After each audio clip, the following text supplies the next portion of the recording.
Estamos.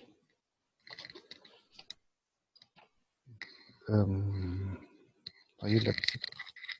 Después aparece. Acá está.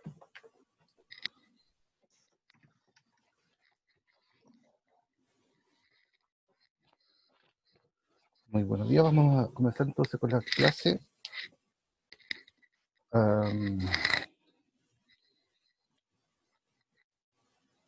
Esta idea loca que aparece así como gran título aquí, de búsqueda de nuevas drogas y blancos terapéuticos antidiabéticos, usando como modelo a nuestra famosa fructosa no semifosfatasa, es como la fusión de varias ideas, o digamos de otra manera,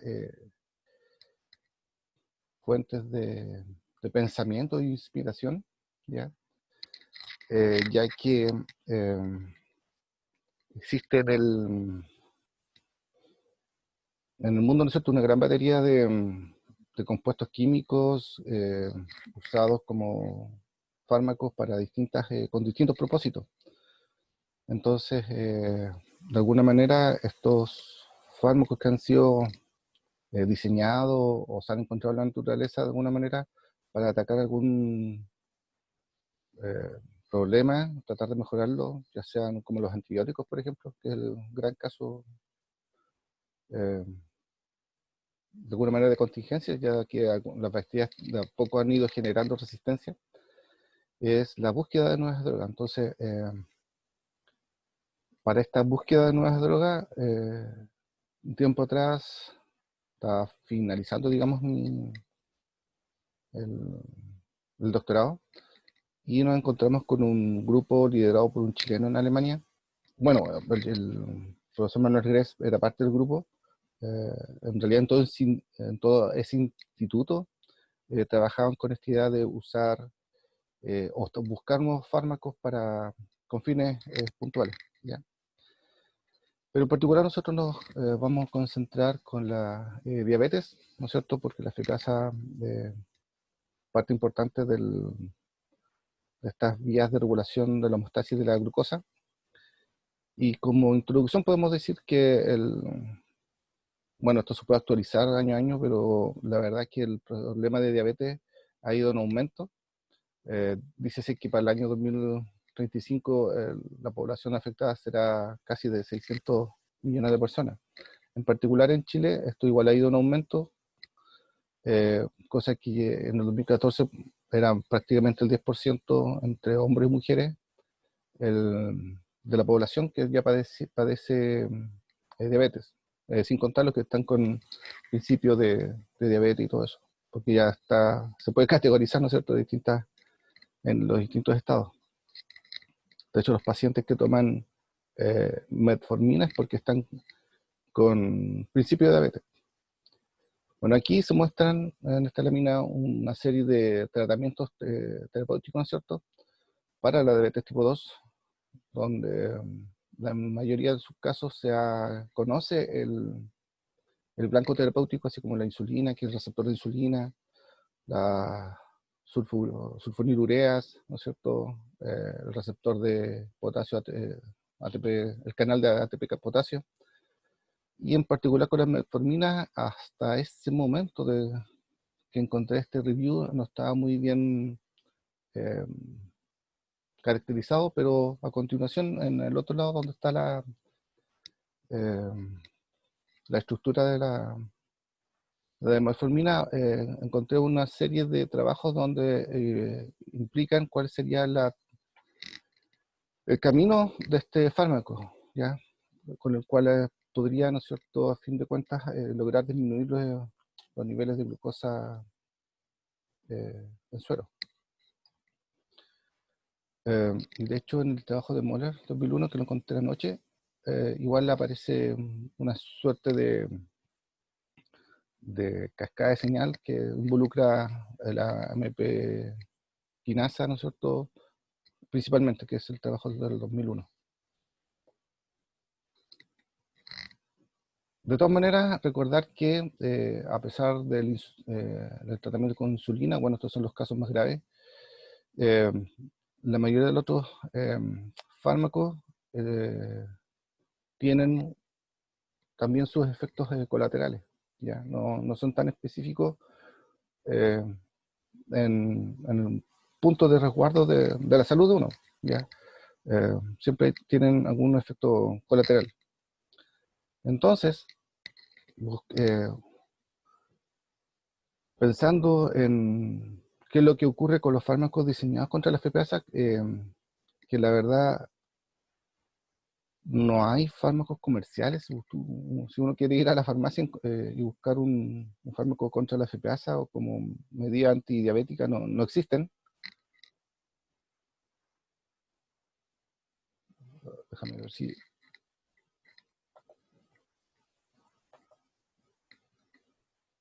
apareció.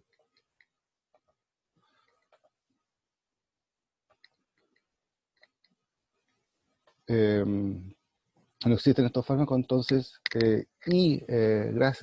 debido a que esta enzima es, como les contaba al principio, es importante la regulación de la gluconeogénesis, y nosotros como grupo que la hemos venido estudiando ya hace, yo en particular desde el 98, pero en el laboratorio ya hace de los años 80, incluso un poquito más, sabemos y entendemos cómo trabaja esta enzima, ¿ya? Entonces, lo que existe hasta el momento eh, con ella es que, bueno, de lo que sabemos que es una enzima homotetramérica, son 4 unidades, C1, C2, C3, C4. Esta es la reacción que cataliza, ¿no es cierto?, fructosa 1,6-bifosfato. En presencia de magnesio produce fructosa 6-fosfato más fosfato inorgánico. En términos de su estructura secundaria, tenemos que es, como todas las proteínas, alfa hélices, regiones de alfa hélices y hoja beta plegada, que si volvemos a la estructura, eh, se ordenan en pisos, ¿ya? Vamos a ver si esta cosa aquí funciona. Tenemos un piso de alfa hélices, un piso de hoja beta plegada, otro piso de alfa hélices, un piso pequeño aquí de hoja beta plegada y finaliza con un piso de alfa hélices. Es así más o menos como se ordenan. Entonces, aprovechando esta misma figura, podemos mostrar que esta estructura que se une a esta región es el AMP, un inhibidor alostérico, ¿ya?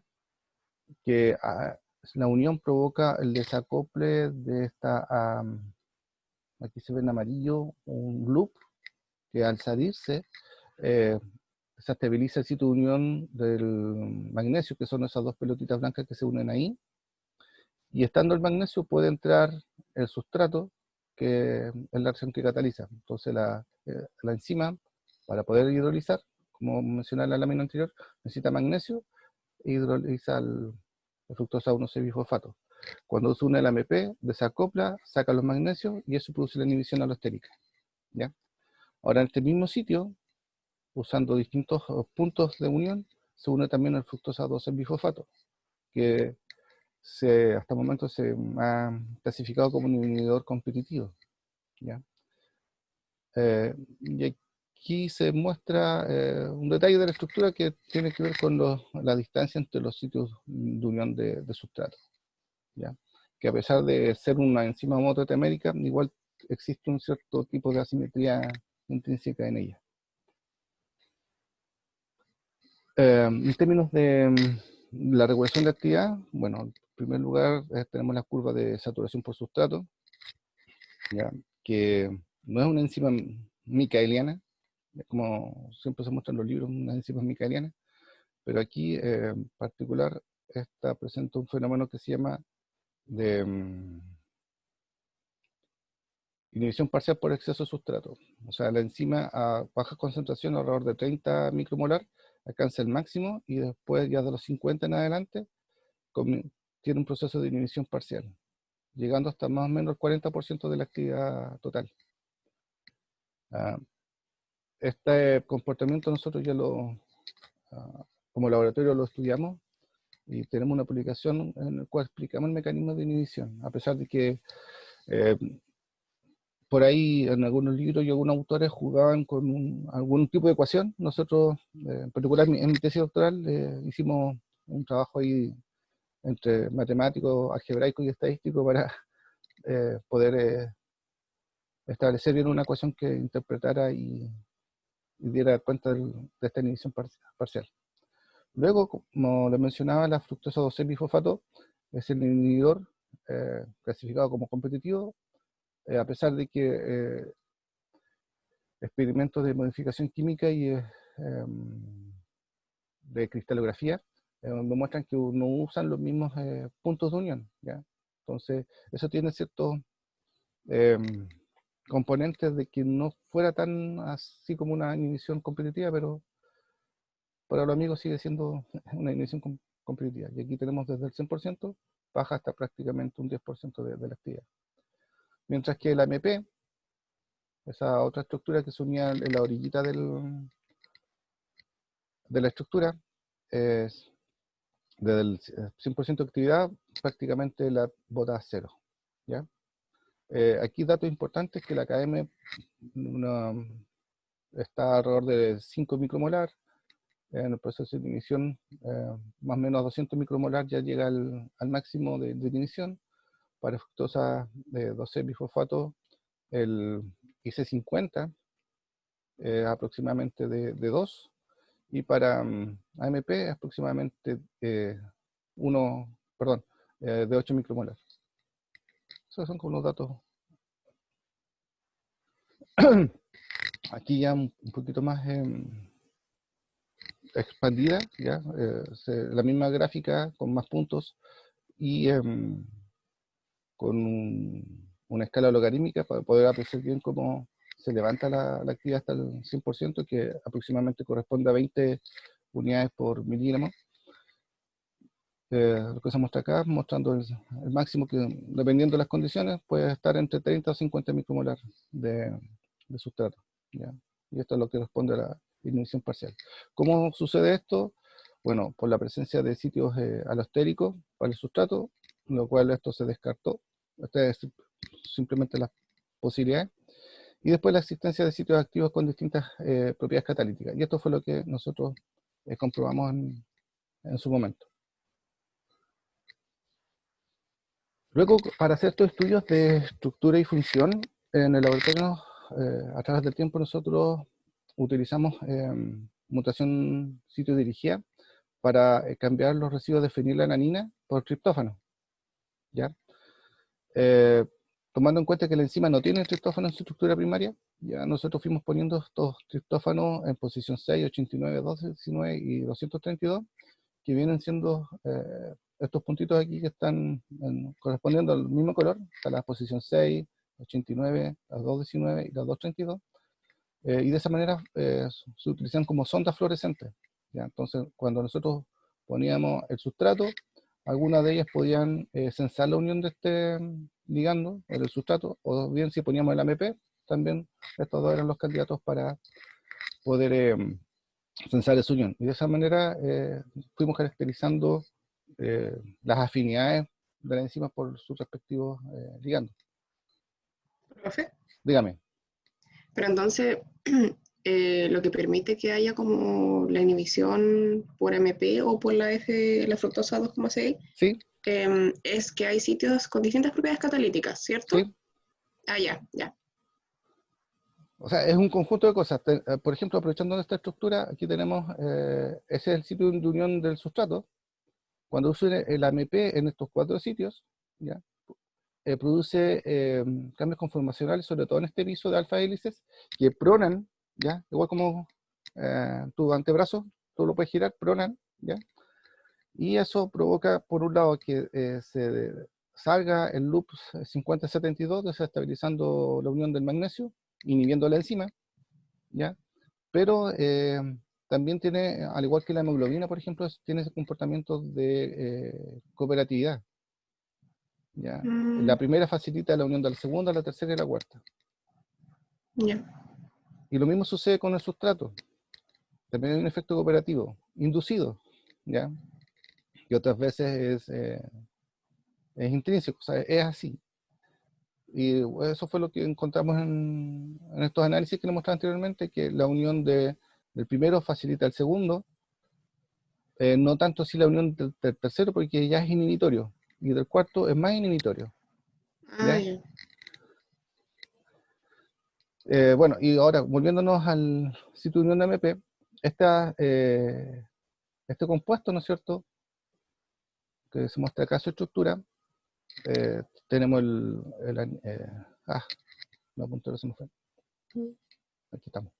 Tenemos el azúcar y la base, más el grupo fosfato, que este es el que se une en el sitio de unión de la enzima, que es lo que se grafica aquí, provocando esos cambios conformacionales que te mencionaba, la pronación de la segunda y tercera alfa hélice, produciendo el desacople del loop, ya teniendo los efectos inhibitorios.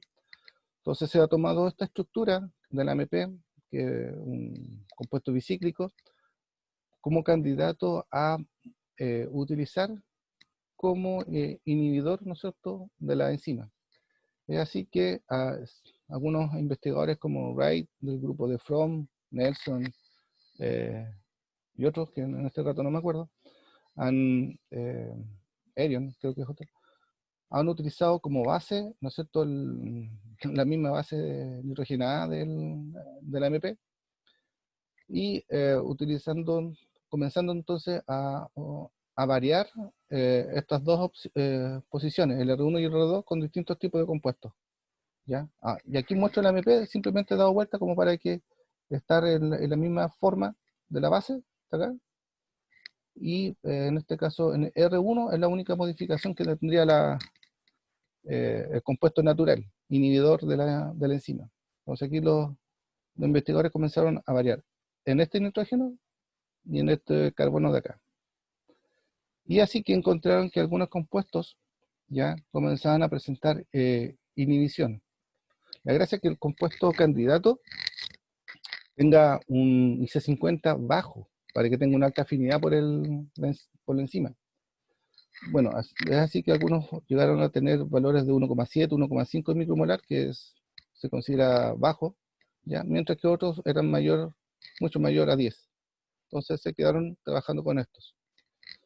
Luego empezaron a caracterizar, ¿no es cierto? Empezaron a proponer nuevas estructuras, que este otro compuesto que está acá, que igual un anillo, un compuesto bicíclico, siempre utilizando distintas alternativas de los sustituyentes en distintas posiciones, y teniendo la fortuna de poder, ¿no es cierto?, caracterizar y determinar los IC50.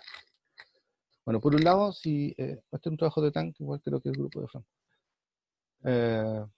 Si bien por un lado lograron sintetizar compuestos y que estos tengan un efecto sobre la actividad de la enzima, el siguiente paso es la biodisponibilidad de este compuesto en el organismo. Bueno, en este caso, las primeras pruebas son en cultivos celulares y después en ratas, ¿no es cierto?, animales de laboratorio.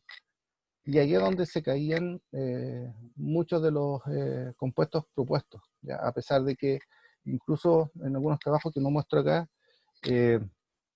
lograron aumentar la biodisponibilidad utilizando prodrogas, es decir, que dentro del organismo, una vez que se consume, se activaban mediante cortes, ¿ya?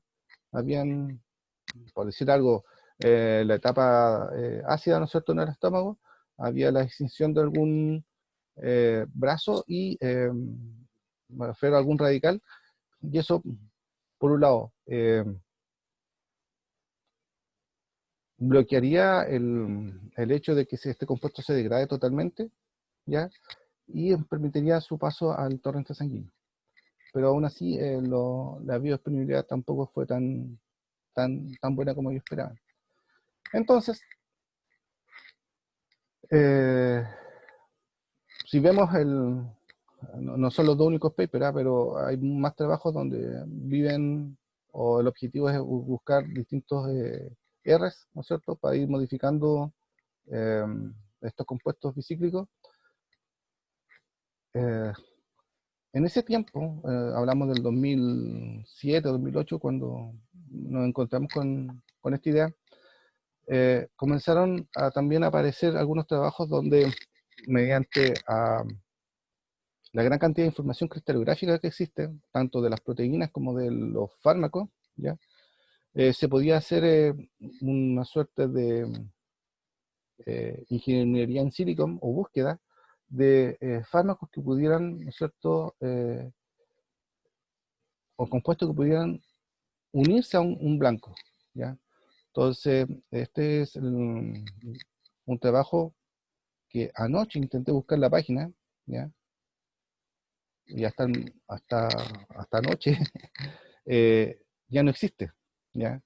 Y eso me recordó que eh, algunas empresas, eh, que de hecho conversé con una que era representada por Engine Express, voy a buscar el nombre, ofrecen este servicio. Bueno, eh, hay que pagarlo, ¿ya? En su momento, cuando nos encontramos con estas herramientas, eran... llegó. Cuando nos encontramos con esta herramienta, en su momento era gratis y logramos hacer algunas cosas. Hoy día al menos esta está de pago al parecer, lo compró alguna empresa, pero también existen otras alternativas, ¿ya? Así que si les interesa, después creo que encontré algunas páginas donde se pueden hacer cosas, ¿ya? Eh, entonces, ¿cuál es ¿se integró María? ¿Sí? Hola, profesor. Hola, hola. Ya. Entonces, vamos a continuar. La gracia entonces que se pueden, con este sistema y otros que les voy a mostrar más adelante, es postular o buscar en una base de datos eh, compuestos que se puedan lograr unir a una proteína, ¿ya? Y eso se realiza en términos más simples, con una suerte de, ay, sí, docking. ¿Han escuchado de hablar del docking?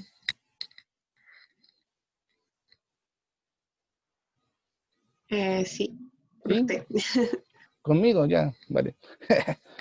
La verdad, estas son técnicas que a los laboratorios de enzimología en el mundo eh, nos gusta harto.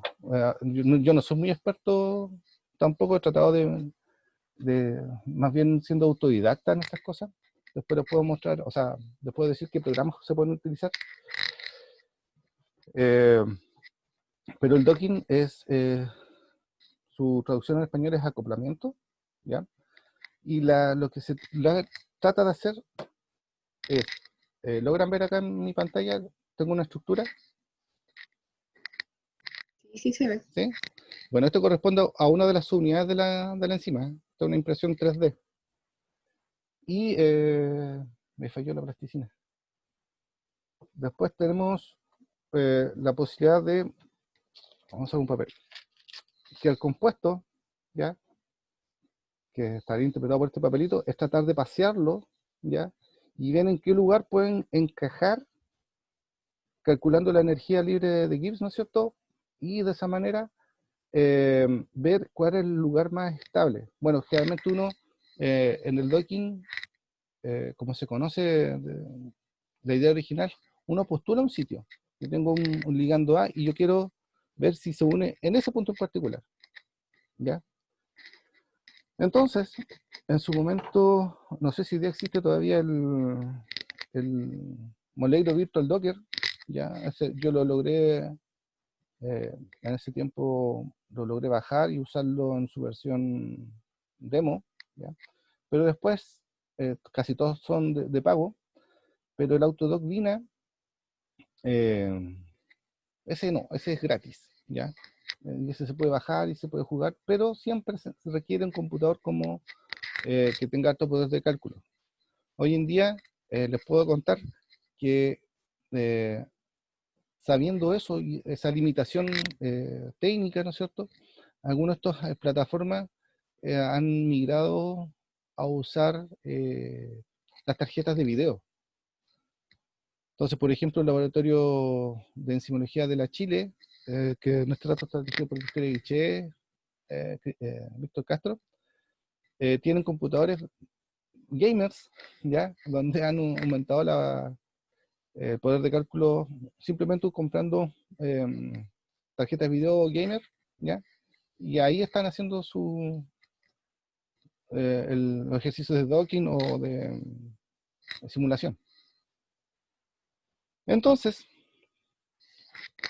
por un lado tenemos el docking y en el tiempo, esto fue el 2015, apareció la publicación de este servidor, de esta herramienta web, PogDark Server, que permitía buscar en tu proteína sitios drogables.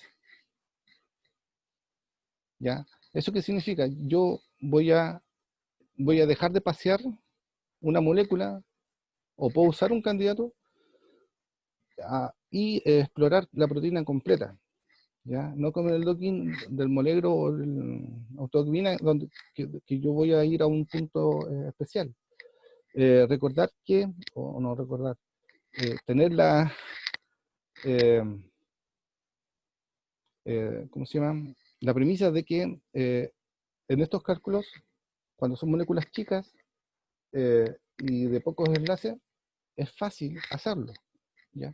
Mientras que si tenemos proteínas o macromoléculas un poco más grandes, con más enlaces, tenemos más grados de libertad, por lo tanto, esa molécula es mucho más flexible, maleable, y cuesta más, ¿no es cierto?, poder, digamos, pasear esa estructura sobre una proteína.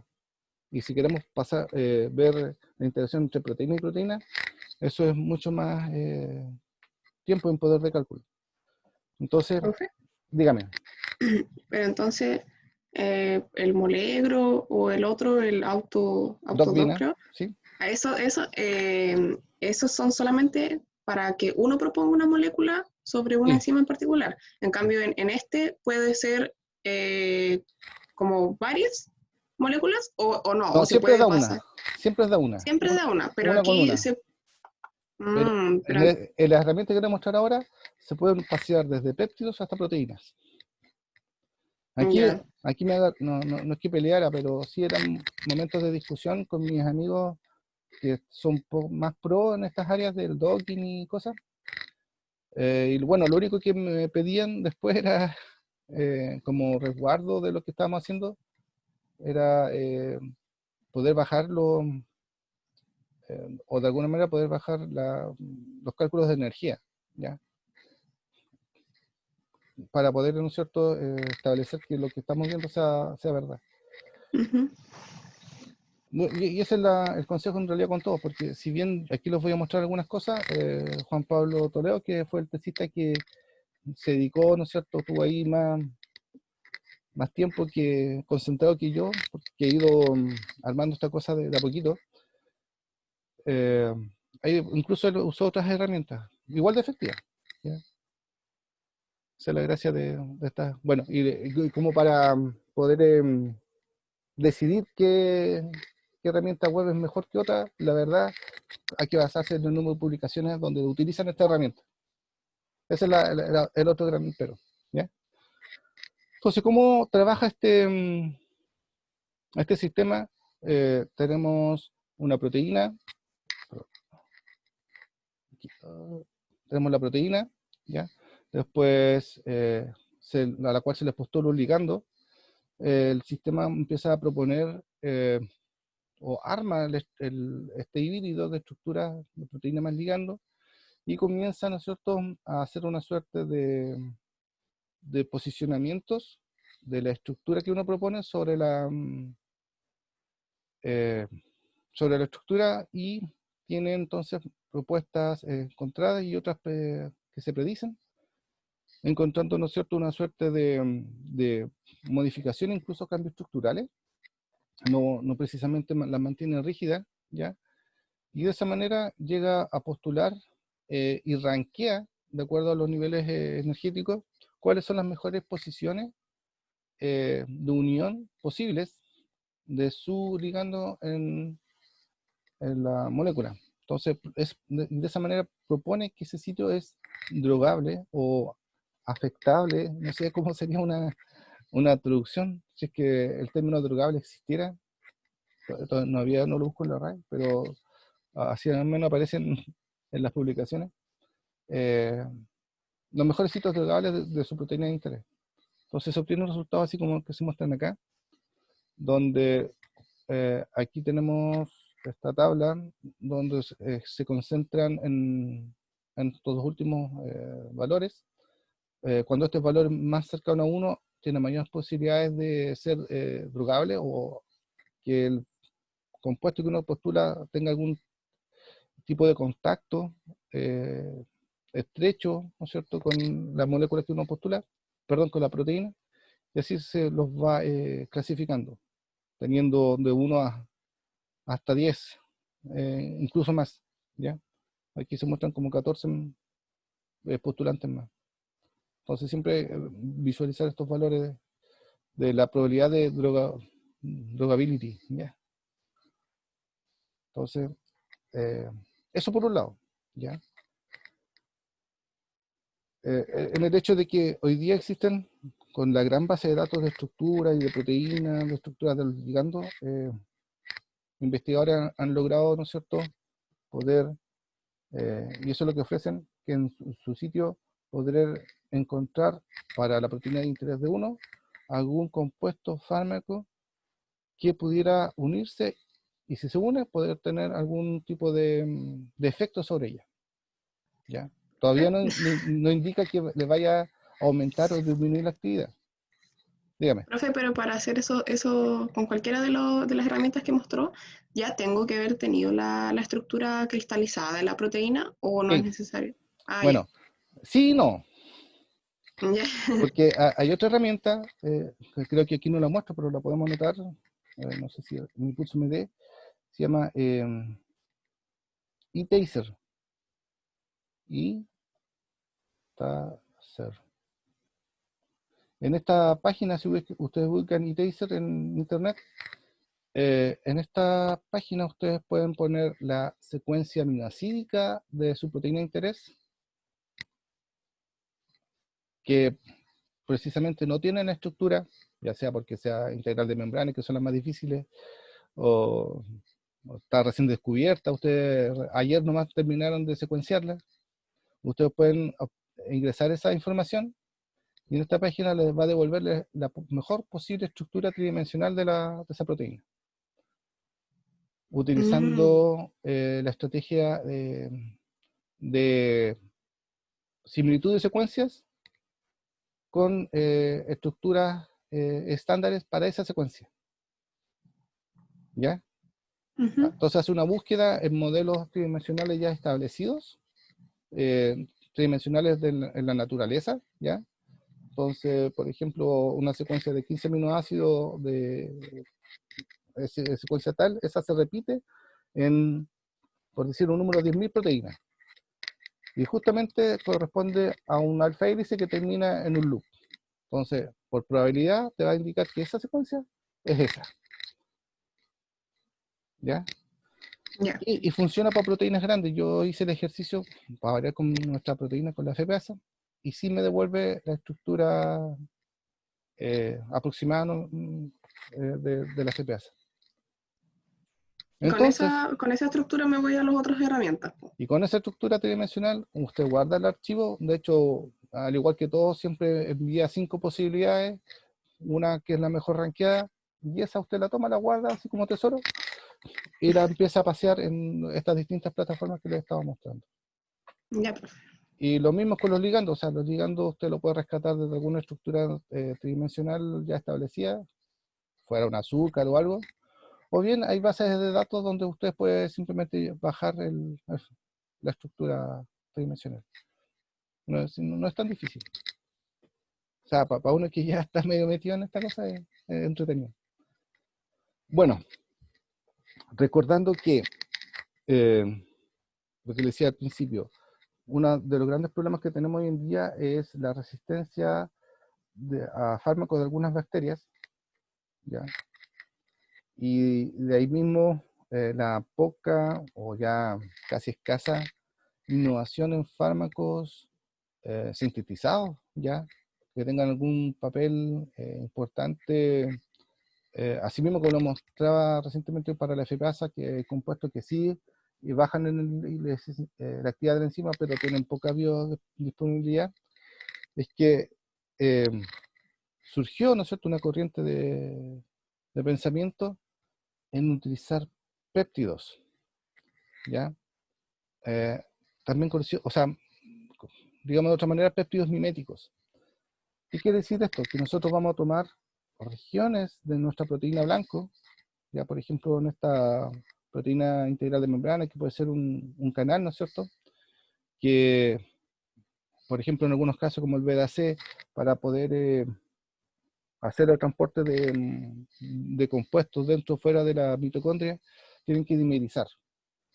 Entonces, si yo copio un segmento de esta cadena u otro, ¿ya? Aquí se postulan dos, lo copio y trato de sintetizarlo de manera artificial, o bien por biología molecular, ¿no es cierto?, que una bacteria me exprese este péptido, yo lo purifico y lo pudiera de alguna manera manejar en concentraciones adecuadas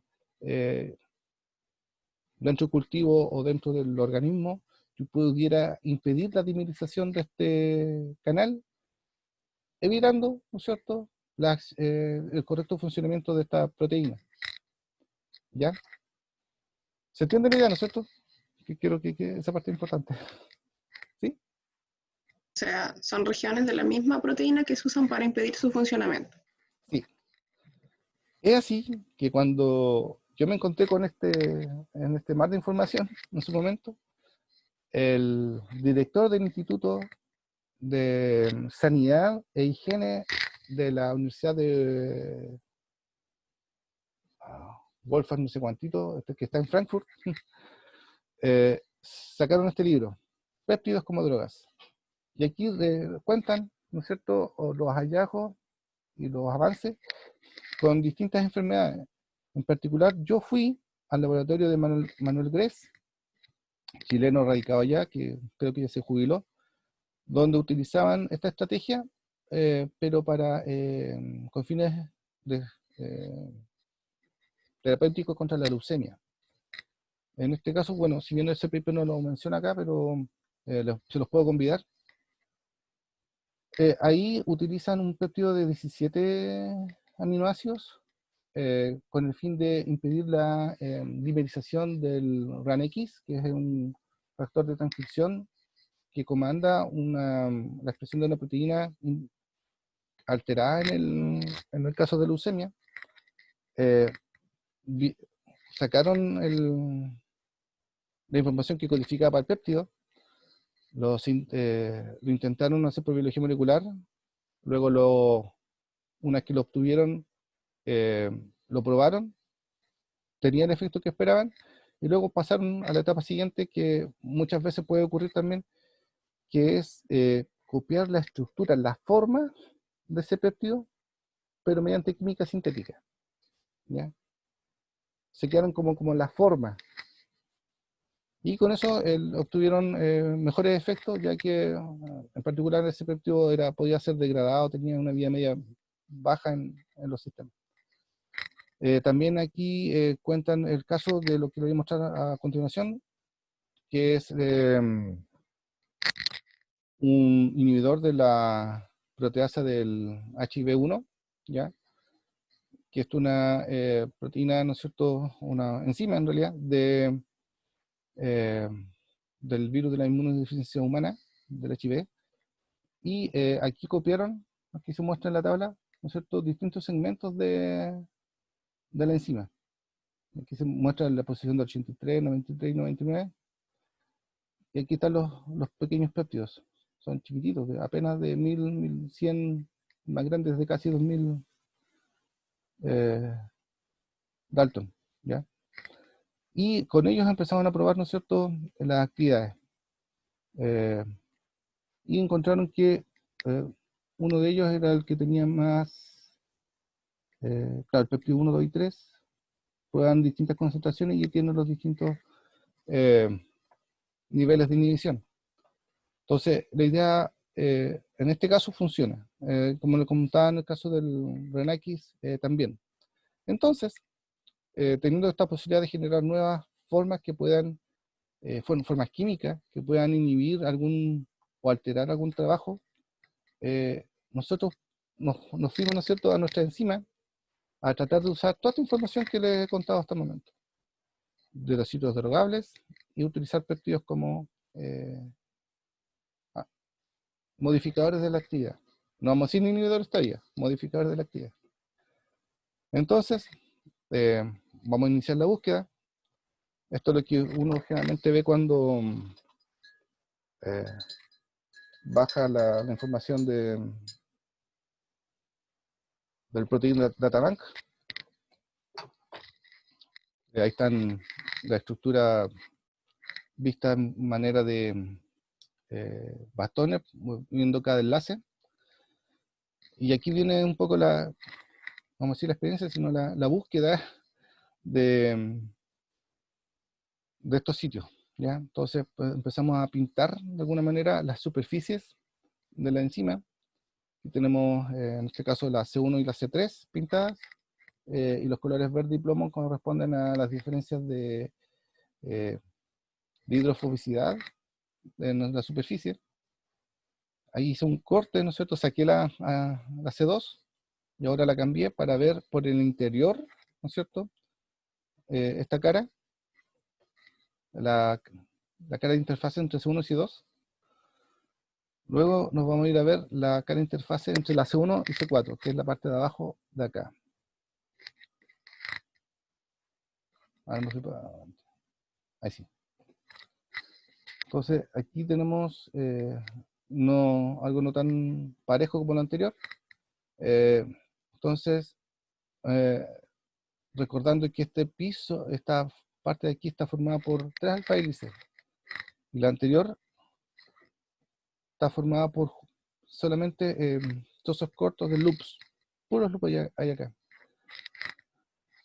Entonces, nos fuimos a ver la estructura de manera clásica, esta de cinta, donde se puede apreciar mejor la estructura secundaria. Y claro, eso confirmó, nosotros que sabemos, hemos visto hartas veces la FPASA, que aquí está el piso de alfa hélices, por lo tanto este sería un buen candidato para poder alterar la actividad. Si nosotros de manera, llegáramos a sintetizar ese piso, que son 89 aminoácidos, en solución, ¿no es cierto?, o en mezcla con la enzima, pudiera intercalar aquí y alterar la actividad de la enzima. Digo alterar porque todavía no sabíamos en ese rato si pudiera inhibir o activar. Pero fue una consulta para la utilización de este programa. ¿Qué criterios utilizamos para seleccionar la región como más óptima en el programa como para poder tener como una aproximación? La tridimensionalidad del péptido. Eso al menos es lo que después de leer hartos trabajos y el libro, la estructura, bueno, se supone que la estructura tridimensional, la idea es que la conservara, ¿ya? Conserve esta alfa hélice y las regiones al azar. Pero eso va a estar, hay que recordar que esta estructura está por un lado afianzada por el resto de la estructura de la proteína. Es por eso que después nosotros pensamos en eliminar el loop, por eso aquí el D está más cortito. Y la tercera alternativa era los 3 péptidos de manera aislada. Entiendo. ¿Ya? ¿Y siempre en todas las pruebas se hace lo mismo? ¿Se aíslan los péptidos y se ve en forma experimental? Sí, nosotros hicimos los experimentos. Y no existe como el software, no te da como la posibilidad de poder identificar cuál podría ser como la más tentativa. Es que eso hicimos. Ah, ya. Y primero, les voy a contar que hicimos el docking. Eso fue parte de la tesis de Juan Pablo. Él hizo el docking, hizo todo con estos 3. Yo anteriormente lo hice con estos 2. Los resultados no fueron muy buenos. Hicimos pruebas de actividad en realidad con los 5, pero nos quedamos con estos de acá. Y eso que lo voy a mostrar a continuación. ¿Ya? Ya. Este es como esos programas les voy a contar una triste historia. Bueno, en términos de la estructura secundaria, como les mencionaba, las tres alfa hélices se concentran entre la posición 1 y el 89.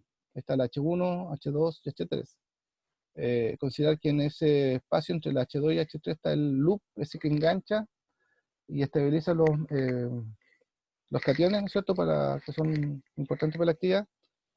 Y por eso, por un lado, en el diseño también las acortamos, ¿ya?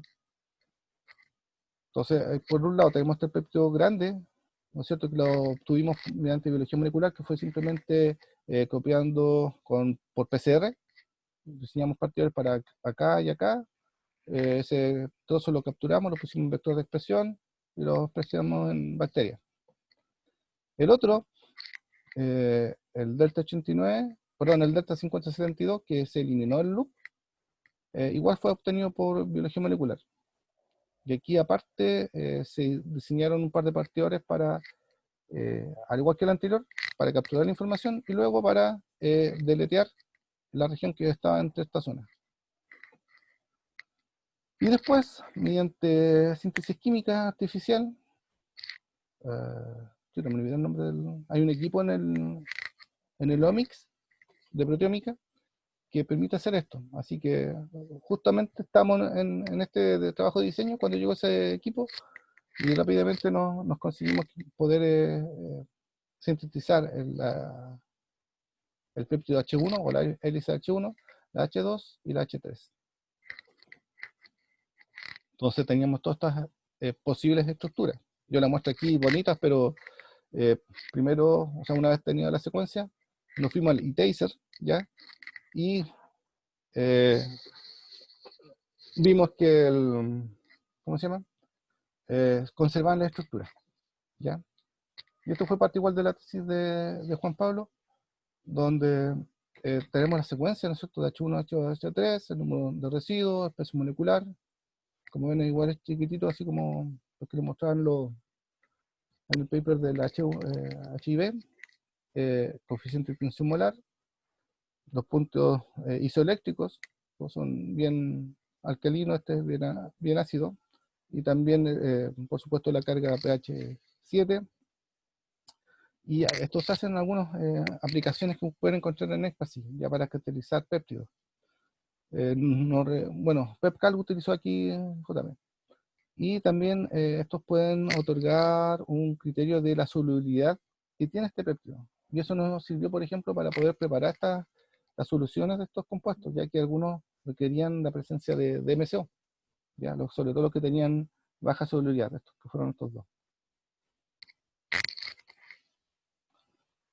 Y esa es la superficie de ataque que nosotros queríamos modificar y de esa manera evaluar qué sucedía en términos de actividad con la enzima. Estos ya son los productos del eTaser, ¿ya?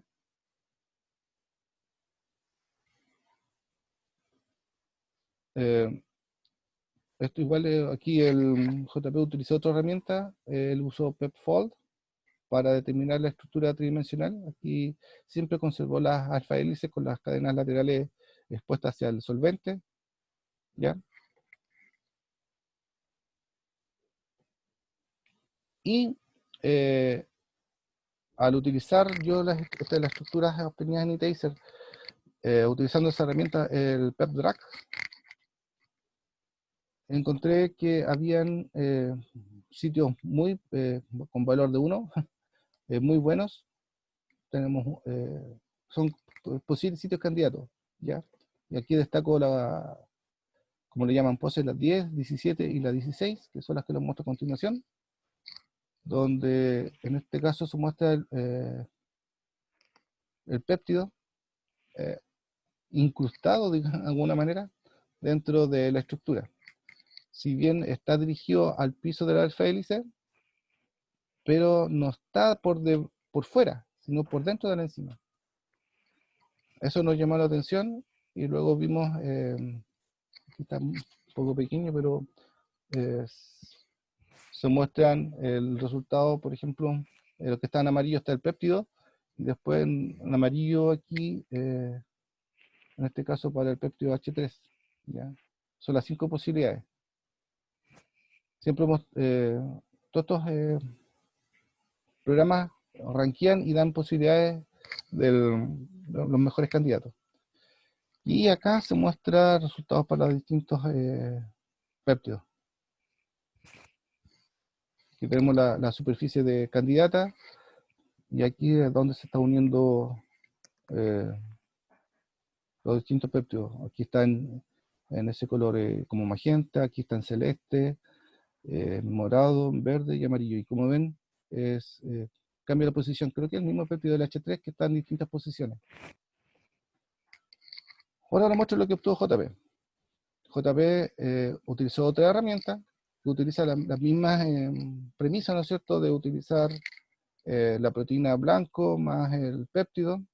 Empieza a hacer un rastreo de secuencia, superpone la estructura para tener una suerte de templado y de esa manera encontrar un mejor candidato y ellos mismos refinan, ¿ya? Esa es la gracia de esta plataforma. Y así que aquí les convido la página donde está el paper de esta base de datos o esa herramienta y está donde se puede aplicar, ¿ya? O si quieren jugar después ustedes con alguna proteína y péptido. Entonces, bueno, algo que no les dije en su momento es que la enzima, este homotetrámero, cuando salió más o menos, cuando se une la AMP en su sitio regulador, provoca un giro de del dímero superior con respecto al inferior, ¿ya? Entonces quedan como medios cruzados. Cuando está no unido el AMP, tenemos el estado R o el estado activo, y cuando está unido el AMP y gira, tenemos el estado T o inactivo, ¿ya?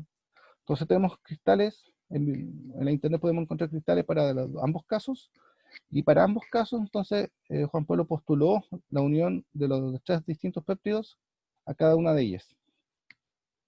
Y luego, como les contaba anteriormente, estos proponen una serie de modelos posibles, y Juan Pablo los caracterizó por el criterio de RMSO, que es un criterio como estadístico de cuáles son el modelo más parecido al nativo, ¿ya? Por ejemplo, aquí esta es la estructura nativa. Cuando yo uno el péptido, si nos fijamos en la estructura blanco, cuál conserva la estructura más parecida a la nativa. ¿Ya? A eso se refiere. Entonces, es así que, bueno, Juan Pablo en este caso se quedó con los modelos que están destacados en amarillo para cada uno de los estados, y son las estructuras que les voy a mostrar ahora. Tenemos para el péptido H1, que está en moradito, ¿ya? Lo blanco corresponde a la estructura tridimensional, así como les muestro acá el cristal, y en verde se muestra las alfa hélices, o perdón, la estructura secundaria destacada por cinta. Entonces, aquí, bueno, siempre nos llama la sorpresa de que los péptidos nunca se unen acá donde queríamos, o donde esperábamos en realidad, sino estos empiezan a encontrarse interactuando con sitios interiores de la estructura, ¿ya? Independiente que sea R o T, ¿ya? Hay algunas diferencias de contacto, pero siempre son en esos sitios. Esto es para el péptido H2, igual R y T. Y aquí, como ven, este péptido que es un poco más largo que el anterior, igual tiene, se une, de hecho, entre el piso de alfa hélice y hoja beta plegada. Ahí hay un espacio, ahí se logran meter. Y lo mismo para el péptido H3. ¿Ya? Y de hecho, este péptido como que entró íntegramente en ese espacio, tocando incluso el sitio de unión de AMP, ¿ya? Ahí hay si se encuentra un anillo bicíclico que puede ser la histidina incluso, no, habría que ver la secuencia. Y como les decía, se introduce dentro de la enzima. De hecho, en este escaneo de posibilidades, Juan Pablo encontró que habían cavidades dentro de la enzima, cosa que no habían sido descritas antes, pero sí nos llamó mucho la atención. ¿Ya? Generalmente esas cavidades están llenas de agua o algo, pero de que estuvieran disponibles como para hacer sitios drogables, eso fue algo entretenido. Si nosotros pudiéramos ver los sitios de contacto o qué aminoácidos están siendo puntos de unión para estos péptidos, mostramos lo siguiente. Arriba se muestran los estados R y abajo los estados T. Y ustedes pueden ver, ¿no es cierto?, que algunos sitios se conservan para el péptido H1, H2, H3. Y pues podemos comparar, ¿no es cierto?, entre el péptido H1 para el estado R y T. ¿No es cierto? Se supone que, para que me sigan, aquí se muestra la secuencia de aminoácidos del péptido, por eso van del 1 al 25, y en el eje X es el número de residuos de la proteína, que son hasta el 337. ¿Ya? Entonces, por ejemplo, aquí el péptido, el aminoácido 10 del péptido H1 tiene contacto aproximadamente con el aminoácido 10 de la proteína. Entonces, cada punto corresponde al aminoácido de contacto entre el péptido y la proteína. Entonces, igual llama la atención que aquí desaparecen unos puntos entre el R y T para el péptido H1, por ejemplo. Y en el H3 aquí hay sitios que igual desaparecen. Pero son datos anecdóticos, nomás que llaman la atención. Y bueno, también se pueden usar en términos para explicar qué está sucediendo. Ahora, diseñamos un par de péptidos. Bueno, fue más de un impar de péptidos. Mediante técnicas de docking, ¿no es cierto?, se estableció por distintas herramientas, ¿no es cierto?, que estos pueden llegar a tener contacto con la enzima. Bueno, hay que meter, ¿no es cierto?, manos al tubo, como decimos, y probar si esto es verdad. Y esto te lo muestro a continuación. Realizamos experimentos de actividad de la enzima, donde se incubó el péptido con la enzima por 6 horas a baja temperatura para favorecer la interacción, y luego se tomó una alícuota de eso y se procedió a medir la actividad. Este es el control, que la verdad no varía, ¿no es cierto? Esto está graficado como porcentaje de cambio. Si se mantiene aquí es porque no hubo cambio. La actividad aquí fueron alrededor de 20 microgramos por miligramo. Y luego cuando se incubó con el péptido H1, ya, por 6 horas, hubo un pequeño porcentaje de inhibición. ¿Cómo se llama? No, esto fue a tiempo cero. Y después de 6 horas, una pequeña actividad. Lo mismo sucedió con el péptido H2. A 6 horas hubo algo de... Perdón, a tiempo cero hubo algo de inhibición.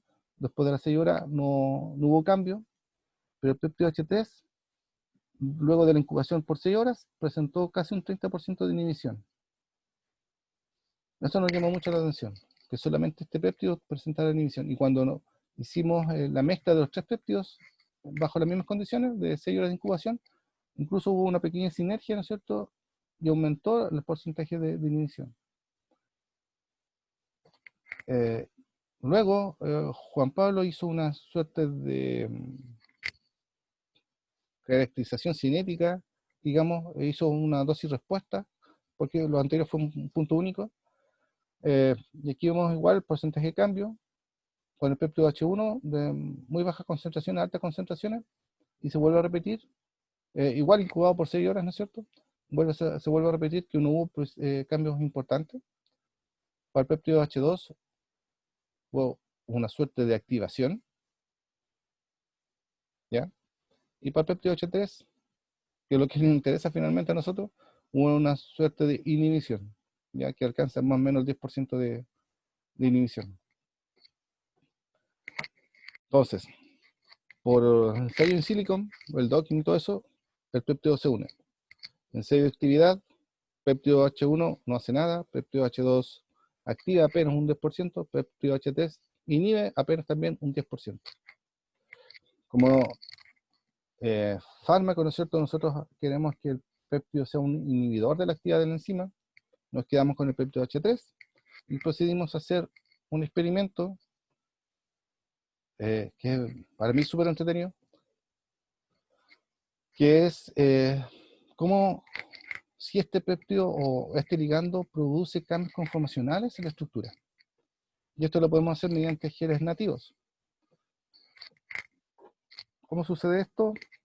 Bueno, por un lado tenemos la enzima nativa, ¿ya? El homotetrámero nativo, las 4 unidades iguales, la misma carga, el mismo tamaño.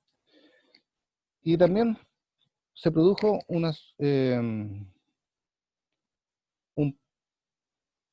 proteína, en este caso mutante, con 9 glutámicos. Y esto quiere decir que tenemos el homotetrámero y en su C terminal tenemos unas colitas de ácido glutámico, lo que provoca que esta enzima sea más negativa que la anterior, y a pesar de ser más grande, migra más en un gen nativo. ¿Ya? ¿Me sigue la idea? Sí. ¿Sí? Que cuando mostré esto hice experimentos similares en la tesis, cuando defendí la tesis doctoral, y los profes de la comisión, así como que tuve harto rato que explicarle esto, por eso insisto. Entonces, cuando yo mezclo estas dos proteínas, la nativa con la mutante, que es más electronegativa, por 6 horas, a baja temperatura, que es 4 grados Celsius, se producen híbridos. Es decir, este es 3 del nativo y 1 de la mutante, este es 2S2, este es 1 nativo y 1 de la mutante, y obviamente el 4A4. ¿Ya? En términos normales siempre sucede esto. Cuando yo aplico un ligando, si este ligando se une y esa unión tiene consecuencias en la estructura, puede bloquear el intercambio de unidades.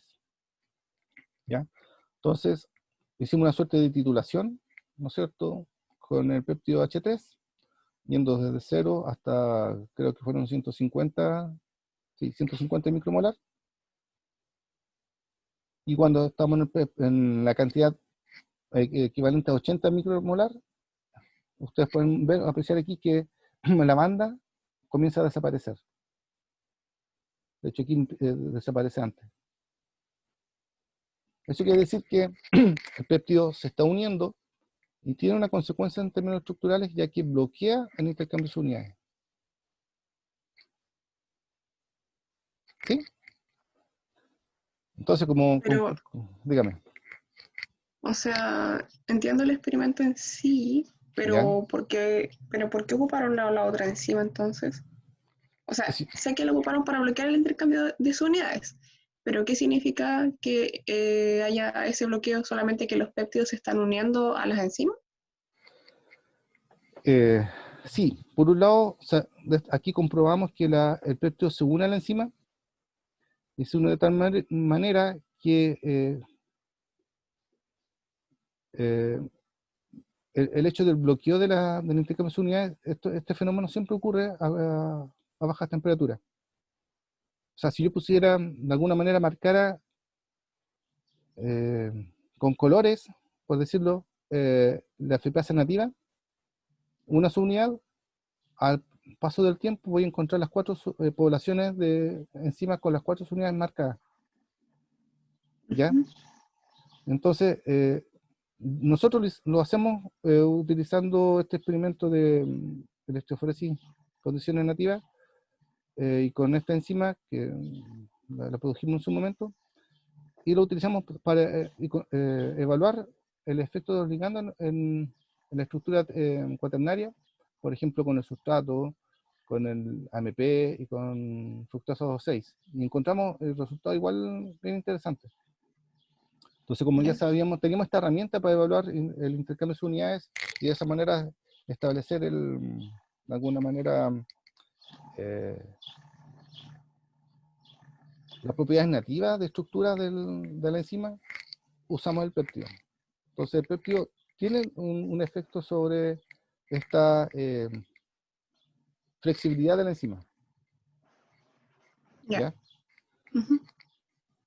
Entonces, como conclusión de todo lo que le he contado, ¿ya?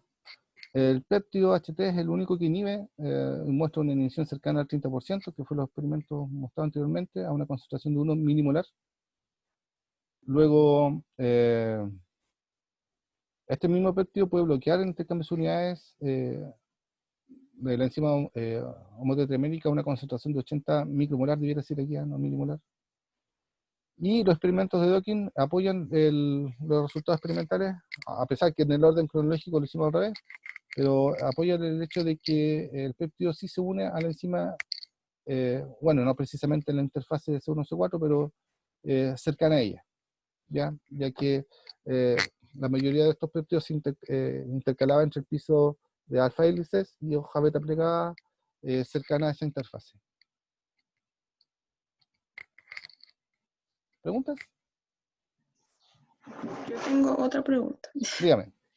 Que usted mostró resultados, o sea, como que hicieron todos los ejercicios, por así decirlo, y salía que era como con la enzima R, la activa, y la otra, que era la inactiva. ¿Sí? Pero al final después, ¿cómo se trabaja? Porque a la larga los péptidos deberían afectar a la conformación activa, ¿no?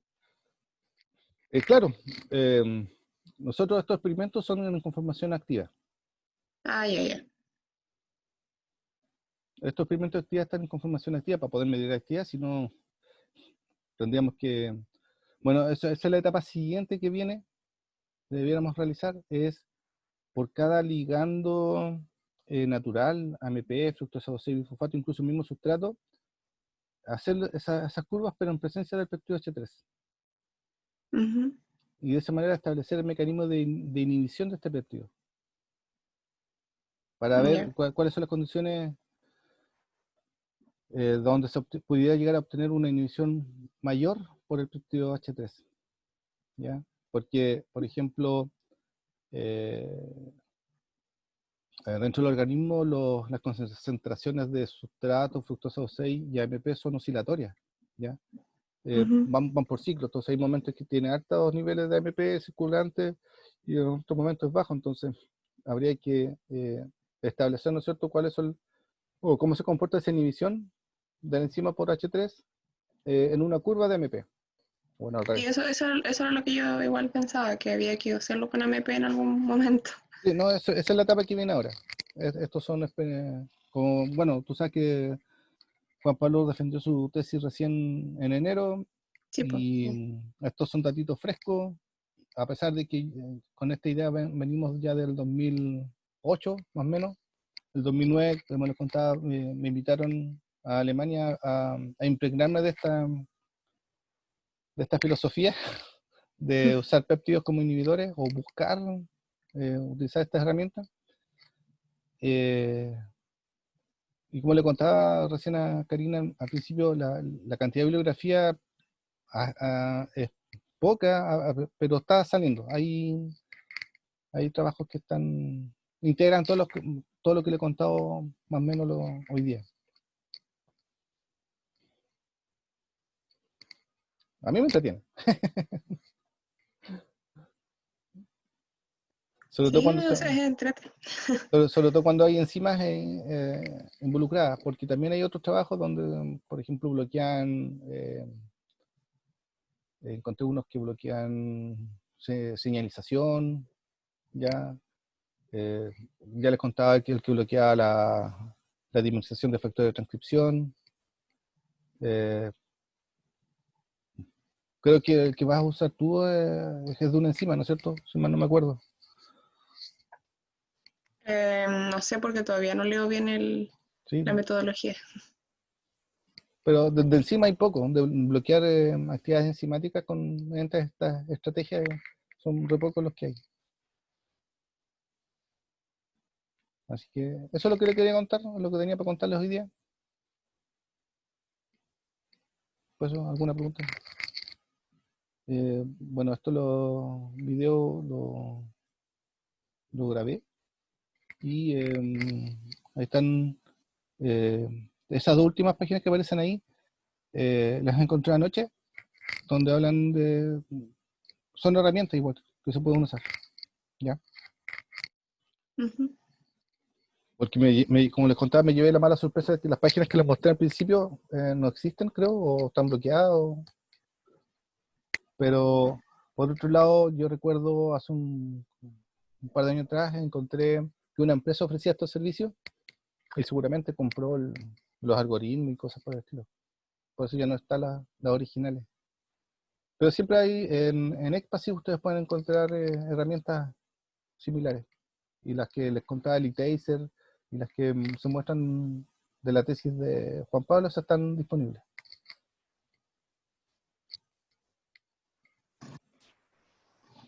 Ya, profe.